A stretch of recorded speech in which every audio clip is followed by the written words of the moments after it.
Hola, ¿cómo están? Qué gusto y qué placer acompañarles. Bienvenidos. Esto es Jugada Crítica. Soy Paola Pérez. Ahora más apremiante que antes, una Europa golpeada por la crisis desatada por las mismas sanciones impuestas hacia Rusia por el despliegue de su operación militar especial en Ucrania, está teniendo efectos en muchos casos devastadores para las economías europeas. Por esta razón primordial le urge la ratificación de un tratado de asociación que convierta su relación con América Latina en una amplia alianza estratégica. La Comisión Europea pone sus ojos una vez más en el litio, en el desarrollo del hidrógeno verde y otros recursos estratégicos, entre ellos las tierras raras. Sí, su objetivo es golpear a China con el proyecto europeo Global Gateway, donde pretende invertir más de 10.000 millones de euros. Será entonces su estrategia para contrarrestar la franja económica de la ruta de la seda del gigante asiático y lograr así un respiro a la actual crisis energética que atraviesa. Hoy analizamos todos los escenarios y el impacto real que hay detrás de la gira de la presidenta de la Comisión Europea, von der Leyen, a los países de América Latina. Inicia la jugada.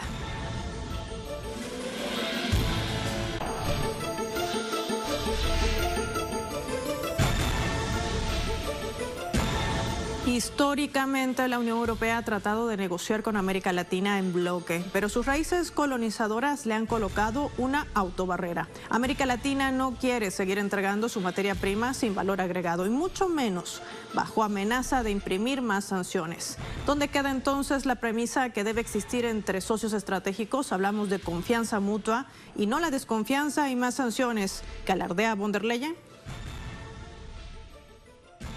El presidente Lula trajo a Brasil de regreso a donde pertenece como un actor global importante, un líder en el mundo democrático. Y estoy aquí para decirle que Europa también está de regreso. Europa está de regreso en Brasil. Europa está de vuelta en Latinoamérica. Espero que podamos lograr que el acuerdo Mercosur-Unión Europea cruce la línea de meta. Hemos intercambiado una primera carta, estamos esperando una respuesta y estamos ansiosos por trabajar lo más duro posible para concluir este acuerdo como una victoria. Ganar un acuerdo lo antes posible, para eso alentamos a nuestro personal a trabajar lo más rápido y lo más duro posible para que realmente avancemos en este tema. Queremos un socio confiable y que dé ideas afines para esta importante materia prima, litio, porque acabamos de vivir la experiencia con un socio poco fiable. La premisa que debe existir entre socios estratégicos es la confianza mutua y no la desconfianza y las sanciones. En paralelo, la Unión Europea aprobó leyes propias con efectos extraordinarios que modificaron el equilibrio del acuerdo. Esas iniciativas representan restricciones potenciales a las exportaciones agrícolas e industriales de Brasil. Nosotros queremos definitivamente un acuerdo con la Unión Europea, pero que balancee las economías de cada una de las regiones y que tenga en cuenta esas asimetrías, porque... Una muy buena noticia para Chile y avanza en la dirección que hemos planteado desde el gobierno: generar industria nacional, que el litio sea un orgullo para todos los chilenos, tal como lo ha sido el cobre durante tanto tiempo. Esta es una buena noticia para Chile y vemos a la Unión Europea como un aliado estratégico en esta materia.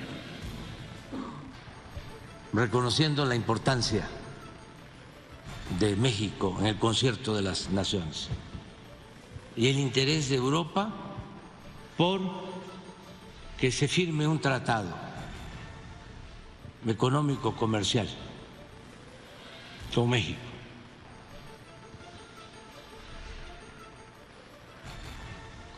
Pero por nuestro pueblo. Vamos a revisar algunos datos importantes que han hecho a esta gira que ha desarrollado la presidenta de la Comisión Europea, Ursula von der Leyen, a los países de América Latina para impulsar sus relaciones bilaterales. Ha dicho: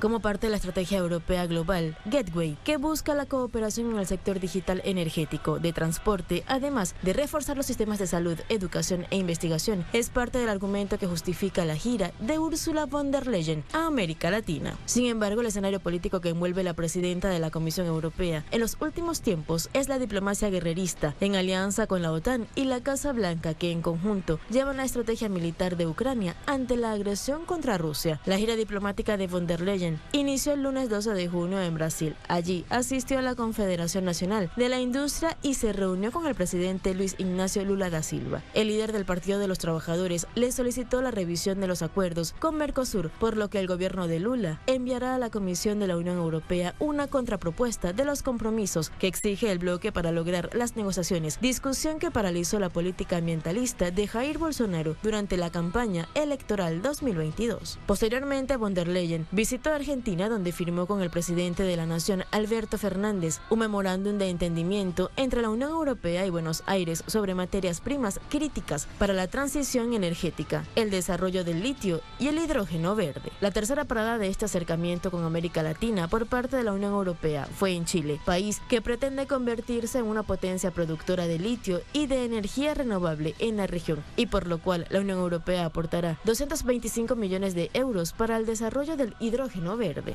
Asimismo, durante la estadía en Chile, la presidenta von der Leyen y el presidente Gabriel Boric dieron a conocer la creación de un fondo para promover la producción de litio. El 15 de junio, la representante de la Unión Europea finalizó su gira en México, donde con el presidente Andrés Manuel López Obrador acordaron acercar la firma del Tratado de Libre Comercio. Estas negociaciones, que tienen tiempo en revisión desde el 2016, no se han incrementado para activar las relaciones bilaterales, y la idea es impulsar las exportaciones agrícolas mexicanas y abrir oportunidades para el comercio electrónico. Con esta acción diplomática, la Unión Europea reconoce la importancia estratégica que tiene la región de América Latina por su mercado e importantes recursos naturales. Además, la agenda de Europa busca reforzar el diálogo político con la Comunidad de Estados Latinoamericanos y Caribeños CELAC, ya que se tiene previsto la cumbre entre la Unión Europea y la CELAC el próximo 17 y 18 de julio en Bruselas. Por esta razón vamos a ubicar en el mapa la región donde hoy centramos nuestra atención y también nuestro análisis geopolítico. América Latina y el Caribe, territorio apetecible para el imperialismo. América Latina y el Caribe es una región del continente americano que abarca una superficie de 22.222.000 kilómetros cuadrados, equivalente a aproximadamente el 13.5% de la superficie emergida del planeta. Por su extensión, presenta una gran diversidad geográfica y biológica. En ella se encuentran prácticamente todos los climas del mundo y es el hogar de numerosas especies animales y vegetales. Cuenta también con algunos de los mayores ríos del mundo e importantes recursos alimenticios, energéticos y minerales, entre los que destacan sus yacimientos de petróleo, cobre, litio, oro y plata. El área abarca 37 naciones y territorios dependientes, repartidos entre la región del Caribe y los subcontinentes de América Central y América del Sur. Las características generales de la composición industrial y productiva de las economías exportadoras de Latinoamérica son la extracción de recursos naturales, mayoritariamente las industrias mineras y petrolíferas, manufactura y agrícola. Según el Banco Mundial, la economía de Latinoamérica a precio de mercado o paridad de poder adquisitivo llega a ser la tercera más grande y potente a nivel mundial, con 6.06 billones de dólares. Sin embargo, pese a la variedad de recursos, la desigualdad social y la pobreza siguen siendo los principales desafíos de toda la región.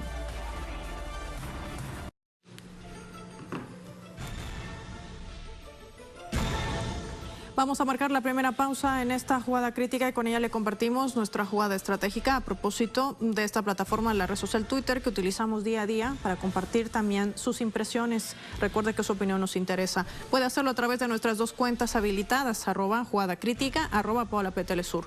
Con una mentalidad colonizadora y coercitiva llega von der Leyen a nuestra América Latina. Le preguntamos, ¿estará dispuesta la región con los cambios políticos a entablar una negociación asimétrica? ¿Cómo impactará a los intereses del bloque europeo? Al regreso sometemos el tema al análisis. Ya volvemos.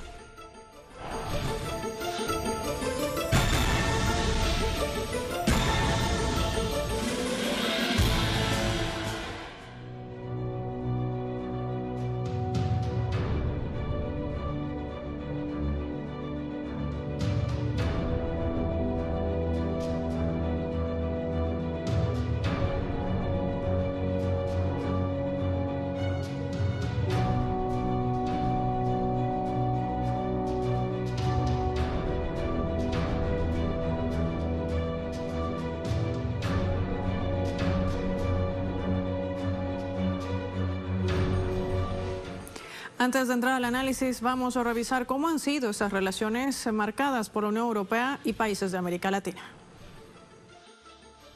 Los países de la Unión Europea están unidos a los de América Latina y el Caribe por muchas raíces comunes de carácter histórico y cultural.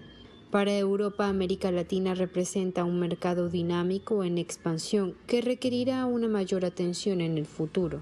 Por esta razón, el bloque ha celebrado acuerdos de libre comercio con 26 de los 33 países que componen dicha región. Actualmente la Unión Europea es el primer inversor en Latinoamérica y el tercer socio comercial. De hecho, el volumen de inversión extranjera directa en América Latina y el Caribe ascendió a 825.700 millones de euros en 2016. Anteriormente, el Banco Europeo de Inversiones estimó que entre 2007 y 2013 hubo cerca de 2,8 mil millones de inversiones repartidas en el subcontinente.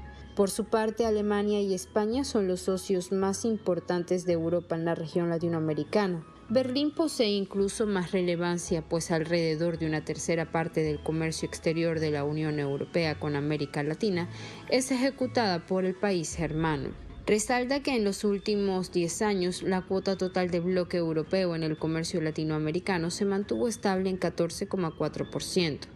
La cifra demuestra que el total de los intercambios comerciales de bienes entre la Unión Europea y América Latina se ha más que duplicado en la última década, hasta alcanzar los 221.600 millones de euros.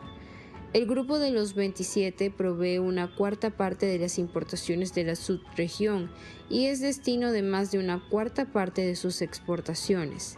En este sentido, América Latina exporta a la Unión Europea sobre todo productos agrarios y materias primas. El bloque comunitario, por su parte, vende a Latinoamérica máquinas, material para el transporte y productos químicos. Vamos a someter este tema al análisis. Para ello recibimos a nuestros invitados. Desde Chile nos acompaña Juan Carlos Gómez Leitón. Él es politólogo, sociólogo, historiador, experto también en temas geopolíticos. Bienvenido, ¿cómo está? Buenos días, buenas tardes. Bien, aquí estamos en este frío Chile, pero bien. Vamos a sumar, le parece, a Rafael Machado. También nos acompaña en directo, pero desde el Brasil. Él es periodista y analista internacional, experto también en análisis geopolítico. Hola, Rafael, qué gusto tenerte nuevamente en el programa. ¿Cómo estás? Buenas tardes, siempre un gusto estar con ustedes de Telesur. Vamos a empezar con Rafael para un primer matiz, para poder entender en qué momento político llega la presidenta de la Comisión Europea, Ursula von der Leyen, a visitar a países de América Latina. Ellos dicen para reforzar sus relaciones bilaterales, pero me gustaría conocer estos escenarios. ¿Qué momento político, económico está atravesando Europa, que hace una vez más su mirada hacia América Latina, y qué momento político también atraviesa nuestra América Latina? Te recibo, bienvenido. Gracias. Bueno, Europa pasa por una crisis, ¿sí? Hace pocas semanas, en verdad, se fue confirmado que Alemania había ingresado en una situación de recesión económica, ¿sí?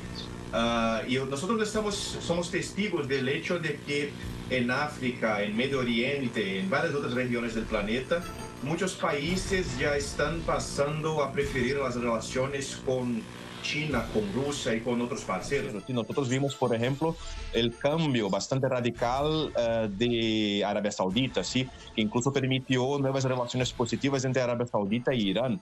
Entonces, ¿qué resta para la Unión Europea? En verdad, América Latina, tanto para América del Norte como para Europa, resta como una especie de una retaguarda, así como un sector reserva, un sector estratégico que la Unión Europea y el Occidente en general no pueden mantener su influencia en esa región. Y para nosotros, en verdad, también es un periodo de desarrollo, de crecimiento. Acabamos de salir de la crisis sanitaria, ¿sí?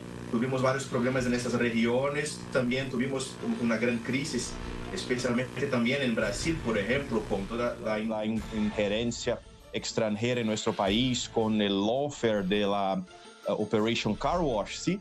Que acabó con varias empresas brasileñas. Entonces Brasil y otros países de la región de desarrollo. Ahora, en medio de este contexto y con esta reconfiguración política que además atraviesa nuestra región, hablo de nuestra América Latina, te pregunto, Juan Carlos, escuchábamos a Ursula von der Leyen decir en su discurso, la Unión Europea está nuevamente presente en América Latina. ¿Es realmente la Unión Europea, bajo esa radiografía que nos presentaba Rafael, golpeada por estas sanciones que imprime contra Rusia por el despliegue de su operación militar, que está atravesando también una crisis global bastante fuerte? ¿Será realmente una ventana de oportunidades? Bueno, en realidad hoy día el tema de la crisis provocada por la guerra entre Rusia y Ucrania va a generar una serie de recambios o modificaciones en las relaciones internacionales, como también en las relaciones de los bloques, ¿no? Y indudablemente que la Unión Europea se encuentra en una situación bastante difícil, bastante compleja, porque se encuentra, como ocurrió anteriormente con la Guerra Fría, al medio de un conflicto donde ellos no pueden tener la resolución del mismo. Y por lo tanto tienen que buscar otros aliados, otros espacios, otros lugares donde poder encontrar los recursos, las mercancías, etcétera, que requieren para su existencia cotidiana, ¿no? Y entonces, en ese aspecto, que la Unión Económica Europea vuelque su mirada hacia América Latina, se estaría explicando por aquello.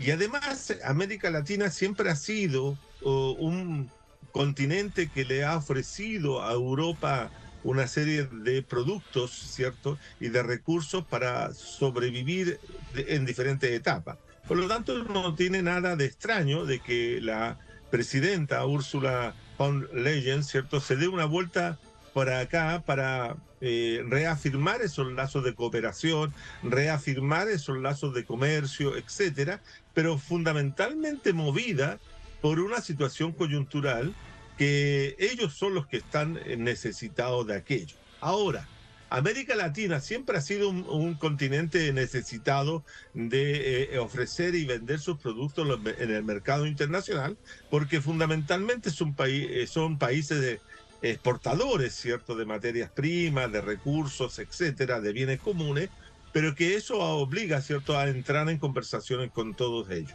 Y llegan en un momento en que la economía latinoamericana en general atraviesa por una suerte de recesión generalizada, con procesos inflacionarios, tanto en Chile como en Argentina, como en México, también en Brasil, etcétera, lo cual obliga a tener este tipo de conversaciones para establecer esas relaciones. En el caso específico chileno, ¿cierto?, la señora Úrsula firmó una serie de convenios que potencian, ¿cierto?, la posibilidad de abrir mercados hacia los productos chilenos en Europa.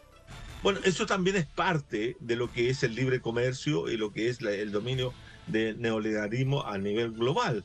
Implica necesariamente ese tipo de tratamiento, ese tipo de acercamiento, ese tipo de apertura. Si no las hay, la economía que tienen ese padrón de acumulaciones entran en recesión más fuerte. Por lo tanto, tienen que abrirse. Y es tanto para uno y otro necesario en este contexto. Si tuviéramos en otro contexto, tal vez sería diferente el análisis. Sí. Pero yo tengo la impresión de que la presencia de ella tiene que ver con una solución de los problemas internos de Europa, más que de hacer una cooperación para América Latina. Y a propósito que has tocado este tema, sin lugar a dudas ha salido a la luz la nueva mirada, el interés ante la crisis energética que tiene justamente el bloque europeo, el hecho de estar detrás de la energía, tratar de depender menos de una Rusia, alejarse mucho más de una China, sobre todo por la importación de tierras raras, me refiero, y el litio, que se convierte en un recurso estratégico para la Unión Europea. Ha recibido respuesta y vamos a analizarlo por partes. Me gustaría hablar de Chile a propósito que tú estás allí.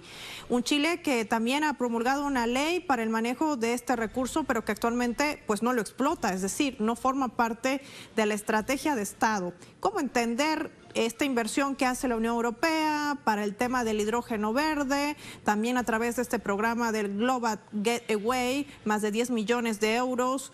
¿Cómo garantizar una relación tan asimétrica de un bloque que además llega diciendo, si no cumplen países latinoamericanos, pues habrán más sanciones para ustedes. Pero si nosotros incumplimos como bloque europeo, pues no pasa nada.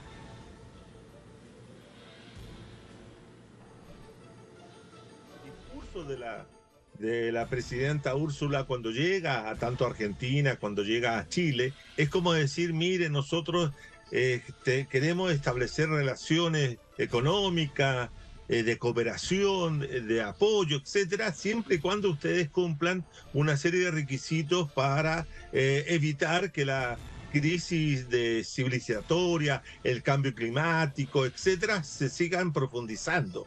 Lo curioso es que Europa fue uno de los principales factores, o fue el principal factor que provocó esta crisis. Y por lo tanto, cuando ellos se ven afectados, le piden al resto que cumpla con una serie de requisitos para que ellos puedan sobrevivir bien. No importa cómo sobrevivan los del tercer mundo, cuarto mundo, da lo mismo, porque para ellos lo fundamental es que la crisis en la cual está en este momento el orden global, planetario en términos naturales, no siga profundizando. Eso es muy curioso. En segundo lugar, está que obviamente vienen a buscar aquellos recursos y por lo tanto, pero tienen que hacer inversiones en países como Chile, que no, hoy día hay una característica para el caso chileno que tal vez es diferente en la misma situación en Argentina o Brasil o México, que fueron los 4 países que visitó, ¿cierto? Chile hoy día está en por decirlo de alguna forma, en puntos suspensivos. ¿Por qué? Porque tiene un gobierno incapaz, tiene un gobierno que no gobierna, un gobierno que está entrampado por una serie de razones políticas internas, que no tiene claridad de cuáles van a ser las normas que se quieren impulsar hacia adelante, porque están discutiendo hoy día, ¿cierto?, en un nuevo proceso constitucional, qué cosa va a pasar. Tampoco sabemos qué nos depara el futuro cercano en términos de reglas que puedan ser puestas en vigencia y que éstas sean respetadas por todos los actores que vayan a concurrir en distintos procesos. Y dentro de eso están la discusión en torno a qué hacer con los bienes comunes, qué hacer con los recursos naturales, porque eso está en disputa hoy día. Hoy día hay soluciones que se ofrecen desde los procesos constitucionales, pero que no son aceptados por cierta parte de la ciudadanía. Entonces todo está incierto, y que venga, ¿cierto?, a hablar del tema del hidrógeno verde, que es uno de los temas preferidos del gobierno de Boric, pero que no tiene como poder implementar, tampoco puede implementar el proyecto que ha pensado el gobierno para el tema del litio, y así sucesivamente. El tema de los recursos naturales en Chile o de los bienes comunes está en suspenso. Por eso me llama mucho la atención que un país que está en suspenso firme convenios o firme, ¿cierto?, con organizaciones que vinieron acompañando inclusive a la presidenta, como una organización alemana de cooperación, acuerdos que pueden ser disueltos el día de mañana. Entonces me parece muy incierta, muy poco clara. Aquí te diría que cuando vino la presidenta, llegó el 14 de junio y creo que se fue al otro día, y no hubo mayor impacto, no hubo mayor interés, incluso por la prensa, de tratarlo. Tampoco los actores políticos relevantes se manifestaron. Es decir, fue casi una visita que solamente se ocupó el gobierno de verla y de comunicar a través de sus medios oficiales, pero un impacto sobre, por ejemplo, que se hubiera reunido con el empresariado o con organizaciones de la sociedad civil para estos temas, nada. Yo creo que fue una visita bastante superficial, de cortesía diplomática, pero que Chile está en una situación de suspenso que no podría tomarse decisiones de largo plazo, ¿no? Porque estamos, ¿cierto?, a puerta de un nuevo plebiscito que va a ser el 17 diciembre y eso puede cambiar muchas cosas. No hay nada seguro en Chile. Yo creo que ningún inversor internacional podría mirar a Chile como lo miraba hace 4 o 5 años, que lo miraban como un país que era seguro, que era un país que era confiable para hacer negocios. Hoy día Chile, tengo la impresión de que a nivel internacional no es confiable para hacer negocios, ni para los gobiernos de la región, ni para el exterior. Ahora, la región pasa por una situación también compleja.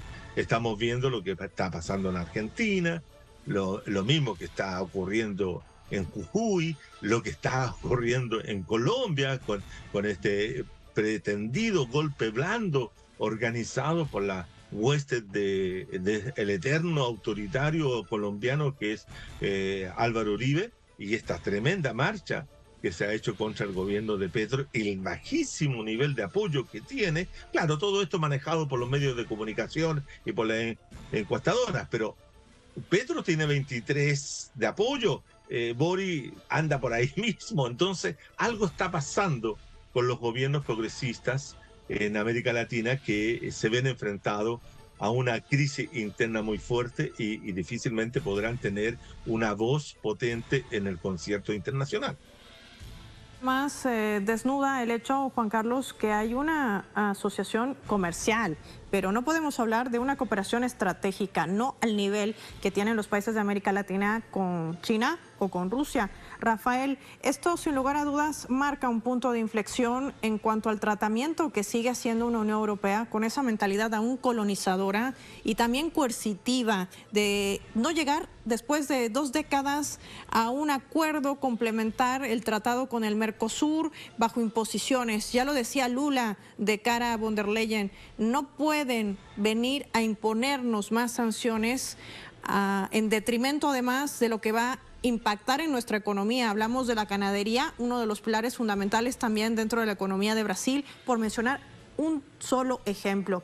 Y esto de alguna manera nos muestra esa diferencia de relaciones que existen con potencias emergentes, reitero, entre Rusia y China, que me gustaría hacer una comparación, y este bloque europeo que está desesperado por resolver su situación. Un poco de aire o oxígeno es lo que quiere para esa transición a energía limpia, que no le va a ser tan sencillo. Es decir, estamos hablando sobre todo de proyectos aún sobre la mesa. ¿Qué opinas?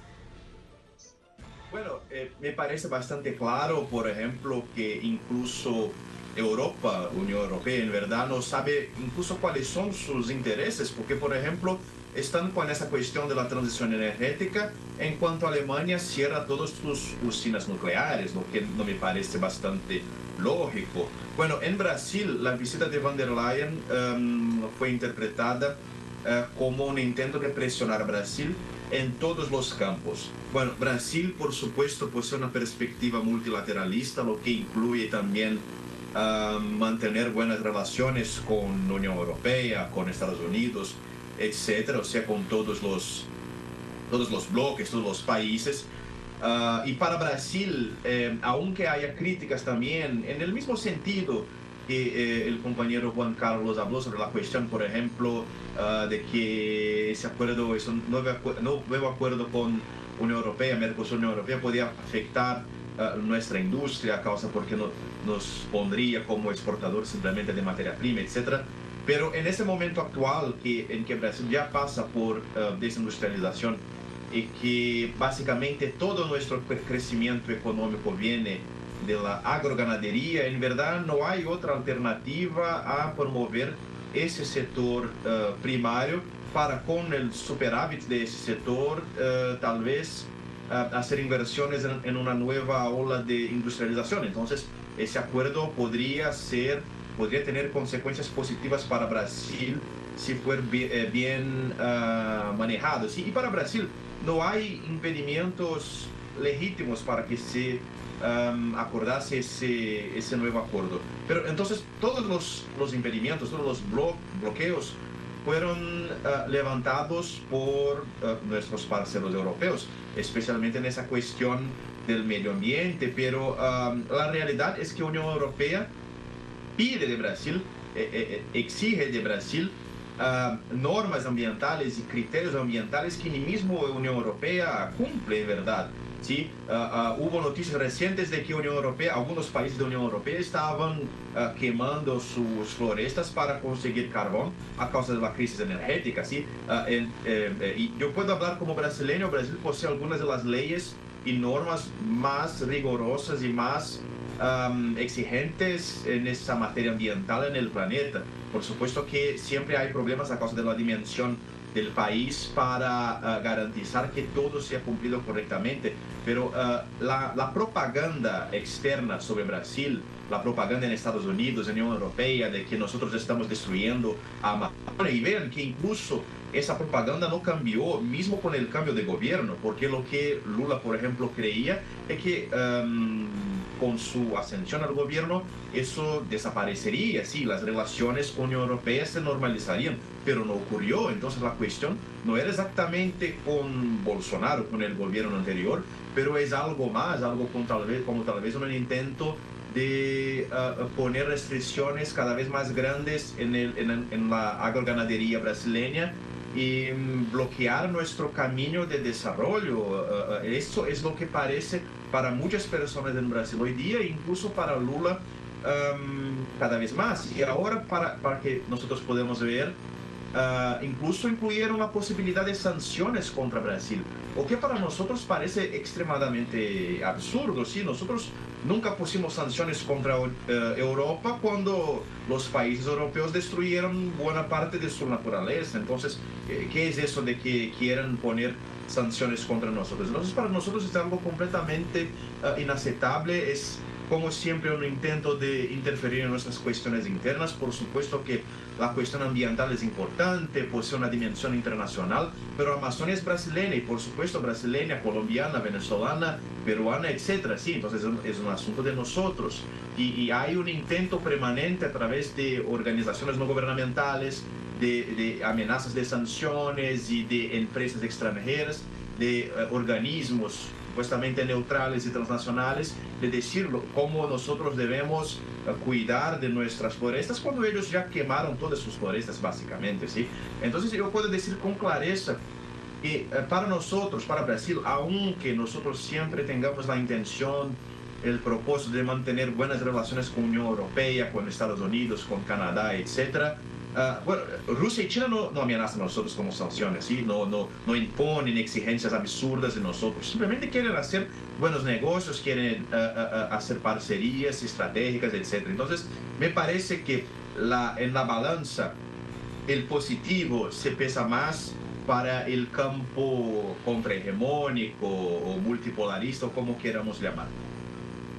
Que ante esto, Juan Carlos Gómez, la Unión Europea siempre ha fracasado para intentar entablar negociaciones, si bien son asimétricas, por supuesto que es algo que ya no quiere la región, pues no lo ha podido hacer nunca en bloque, no ha podido reunir consenso entre los jefes de Estado de la región para no solamente afianzar sus relaciones comerciales, sino ahora que está detrás del litio, de las tierras raras, de otros recursos estratégicos, pues varios países le dicen, no, un momento, las reglas del juego han cambiado y no estamos aceptando imposiciones. Queremos un trato igualitario, como el que tenemos con China, como el que tenemos con Rusia. ¿Qué nos dices?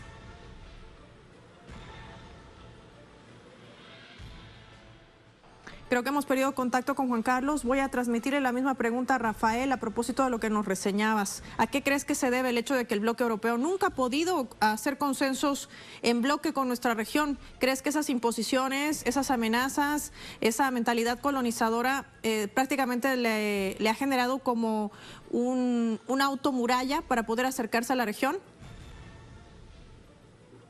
Que no perdieron aún esa mentalidad neocolonialista, ¿sí? Aunque hoy día hay bastantes discursos sobre derechos humanos y las minorías, etcétera, todo ese campo de la llamada del progresismo postmoderno, liberal, políticamente correcto, etc., parece que aún viven sobre la mentalidad del llamado white man's burden, ¿sí? De que aún piensan que deben doctrinar a nosotros y enseñar a nosotros cómo nosotros debemos vivir, cómo debemos gerenciar nuestro territorio, nuestros recursos naturales, etc.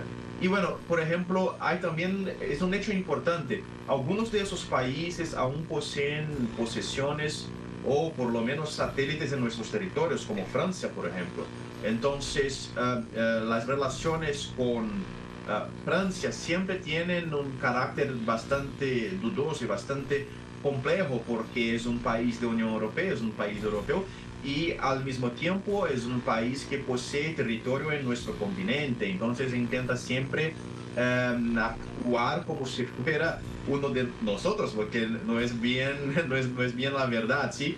Entonces, y eso, ellos no consiguen ni mismo entenderse entre unos y otros en su mismo bloque, pero en relación a nosotros siempre trabajan en el sentido de tal vez ponernos también unos contra los otros, ¿sí? Entonces vemos, por ejemplo, muchas críticas desnecesarias que a veces ocurren de líderes de nuestro continente contra el presidente Nicolás Maduro, ¿sí? Son críticas que no tienen sentido y muchas veces parece que vienen teleguiados de otras fuentes, ¿sí? de otros intereses que no son los intereses de nuestro continente. Entonces, paréceme que es así. También, en verdad, pasa lo mismo con África, ¿sí? Las movimentaciones de Emmanuel Macron con Marruecos, con la República Democrática de Congo recientemente, demuestran también ese intento esa dificultad, ese intento de impedir que esos países se desarrollen en bloque. Agradecer a Juan Carlos Gómez, con quien perdimos contacto hace un momento, también agradecerle por su análisis, y a Rafael Machado por habernos acompañado también en el programa para compartir con nuestros televidentes todos esos criterios que nos ayudan a nutrir y a poder entender qué hay detrás de la visita de la presidenta de la Comisión Europea, Ursula von der Leyen, a países de América Latina. Gracias, Rafael, por tu tiempo para nuestra multiplataforma aquí en Telesur. Usted que está en casa, recuerde que puede participar con nosotros a través de nuestra jugada estratégica en esta plataforma, en la red social Twitter. Más temprano la compartíamos. Con una mentalidad colonizadora y coercitiva, llega von der Leyen a nuestra América Latina. Le preguntábamos, ¿estará dispuesta la región con los cambios políticos a entablar una negociación asimétrica? ¿Cómo impactará los intereses del bloque europeo? ¿Qué dice el usuario? ¿Qué opina el soberano? Compartimos algunas de sus impresiones. Rodolfo Pino escribe, no debería extrañar lo de von der Leyen. Europa, que inventó el racismo y el colonialismo, no se puede liberar de esa actitud. Somos nosotros quienes tenemos que educarlos, dice Rodolfo Pino. Julio César García opina, los vampiros buscando el elixir nos miran de reojo, pero quieren nuestros recursos. Triste que aún ellos tengan aliados títeres. Habla de Chile, uno de los ejemplos. Esperamos que haya más dignidad política que sumisión. Así opina este usuario. Al regreso vamos a profundizar el tema de análisis. Ya volvemos.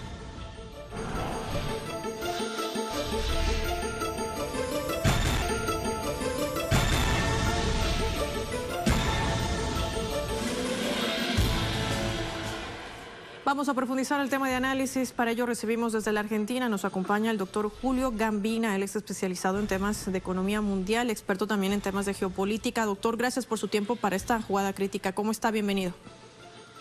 ¿Qué tal? Un gusto estar con ustedes. Doctor, estábamos revisando durante el programa el interés que hay de la Unión Europea de tener acceso a nuestros recursos estratégicos, entre ellos el litio, tierras raras, entre otros. Pero también nos llama la atención el hecho de que haya escogido países específicos, tomando en cuenta que la Argentina ya se vienen elecciones. México entrará en un proceso similar. A esto, Chile está redactando o intentando redactar una nueva constitución donde también imaginamos tendrá que abarcar el manejo de sus recursos estratégicos y energéticos. Y con ello también un Brasil donde la figura principal, hablamos del presidente Lula, se ha convertido en el último tiempo un actor principal de integración. ¿Tiene esto algo que ver? Sí, hay un interés económico y político de la Unión Europea con América Latina. Desde el punto de vista económico, no solo interesan los bienes comunes de la región latinoamericana y caribeña, sino que Europa ha perdido peso específico en el comercio, en las inversiones externas, en las relaciones financieras. Europa ha sido un tradicional socio comercial económico de la región latinoamericana y caribeña durante todo el siglo XX. Y la novedad del siglo XXI es la presencia de China.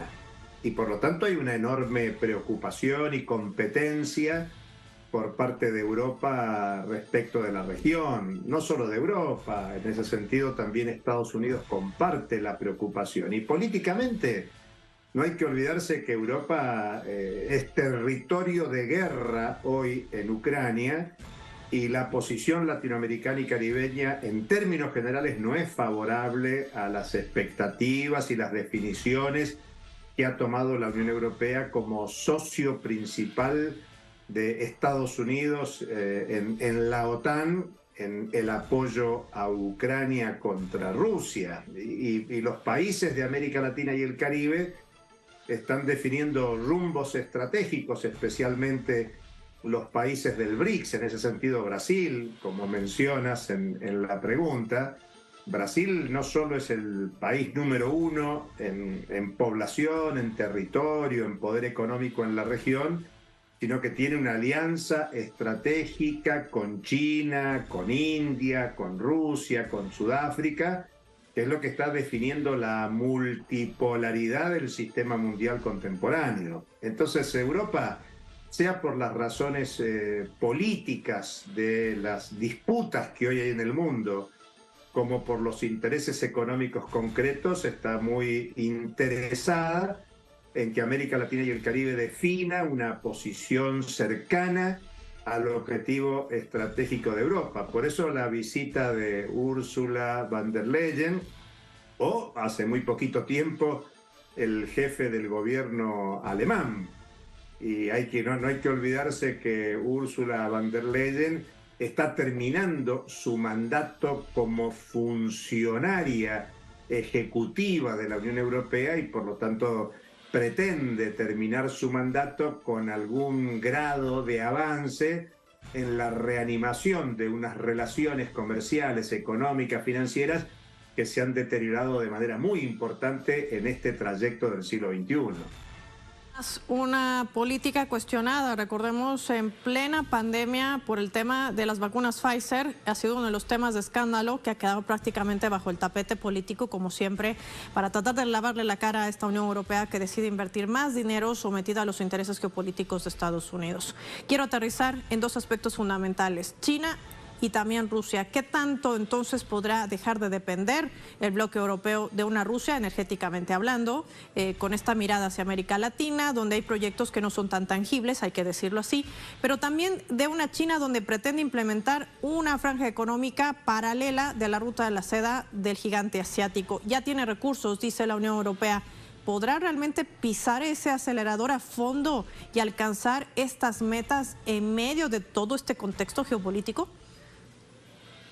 Yo creo que Europa ha cometido un error estratégico en su seguidismo a la política estadounidense, tanto de sanciones como de apoyo a la OTAN, porque hay dos temas fundamentales que surgen a propósito de la guerra. Uno tiene que ver con la energía y otro tiene que ver con los alimentos. Europa venía en una relación con Rusia de beneficio mutuo en la provisión de gas. Estaba a punto de inaugurarse el Nord Stream 2 cuando desarrollaron las sanciones y Europa se quedó sin el gas barato de Rusia y hoy lo está recibiendo principalmente de Estados Unidos, ya no barato sino caro, y por lo tanto está buscando fuentes alternativas, y una fuente alternativa obviamente es América Latina y el Caribe.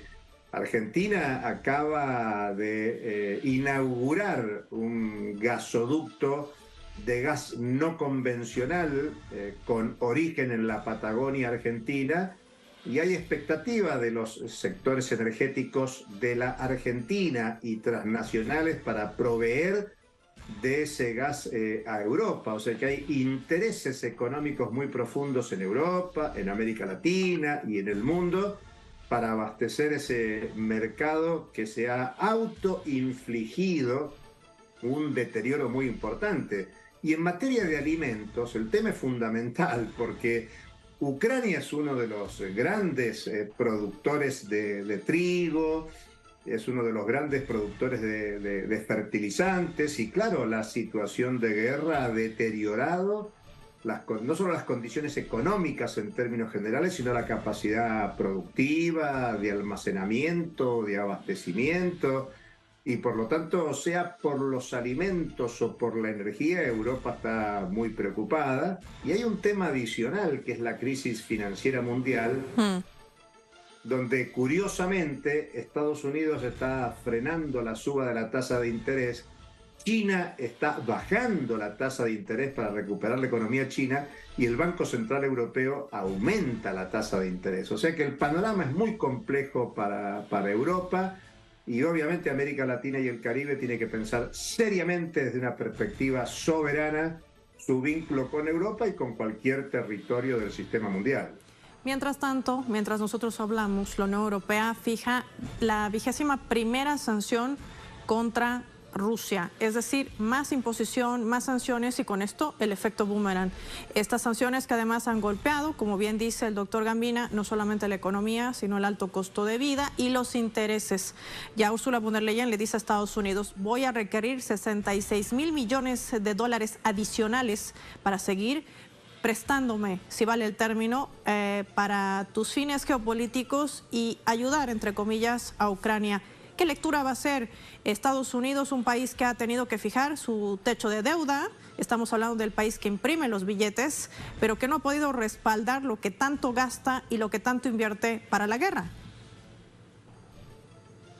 Sigue ejerciendo un rol hegemónico, aún con deterioro el papel de su moneda en la economía mundial. El dólar viene perdiendo peso específico en las reservas internacionales, en ser una moneda de negociación comercial mundial, pero todavía tiene un peso muy importante, y Estados Unidos aprovecha esa posición hegemónica, aún en deterioro, sobre todo para imponerle condiciones a su socio principal, que es Europa. Estados Unidos está tremendamente preocupado por el creciente papel de China en la economía mundial, y pensando en América Latina y el Caribe, hay real preocupación del creciente peso que ha tomado China desde el punto de vista comercial, de las inversiones externas en la producción en América Latina y el Caribe, y por supuesto como prestamista de última instancia. Digamos que ya no solo está el Fondo Monetario Internacional, el Banco Mundial y el peso que Washington tiene en esos organismos internacionales, al punto que Francia está convocando para este 22 y 23 de junio a una cumbre mundial en París para discutir un nuevo pacto financiero. Pensemos que el pacto financiero que rige la economía mundial es de fines de la Segunda Guerra Mundial, donde surge el Fondo Monetario, el Banco Mundial.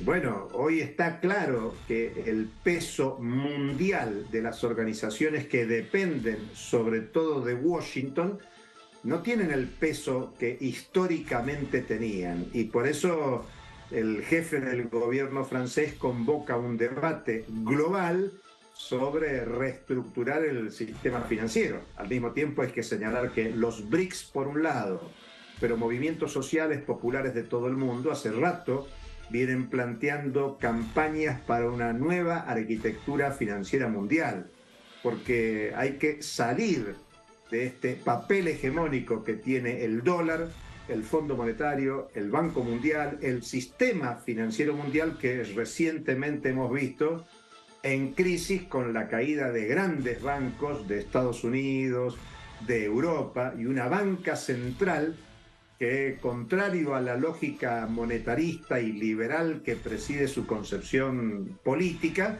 han salido a sostener un salvataje gigantesco de esa banca y contrasta con la situación de empobrecimiento de la población mundial, de desigualdad que se evidencia en este momento de la economía mundial, y los grandes bancos centrales, los grandes países capitalistas que definen la economía mundial, privilegian el salvataje de grandes empresas en problemas en lugar de tener en cuenta las necesidades ampliadas de una población empobrecida que crece en todo el mundo, especialmente en América Latina y el Caribe.